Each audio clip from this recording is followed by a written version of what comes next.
Qabuuf beenyaan hin kaffalamin hafu kan dogongoraan hirra taramu kan shiraan micciirame harka nama biraa keessa seenu tokkollee hin jiru. Beenyaan keenya akkaawuntii Waaqayyoo irratti walitti qabameera. Kuufamaa jira. Gaafa barbaachisuuf yeroo barbaachisutti gadhiisa Waaqayyoo. Yeroo tumna fixxu yeroo sooramni si barbaachisu sii gadhiisa Waaqayyo. Kuufama qabeenya keetii, kuufama humna keetii, kuufama dadhabbii keetii. Yaaqoobiif Waaqayyo waggaa 20 isa Laabaan hojii hojjechiifatee harka qullaa ari'uuf ture. Yeroon dhume yeroomni Yaaqoob akka dhume arge Waaqayyo. Yeroo Laabaan akka inni fuula isaa jijjiire arge Waaqayyo.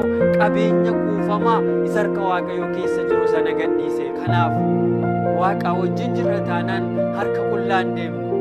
Yoo harka qullaa nu ari'an illee harka qullaan deemnu kana amanaa.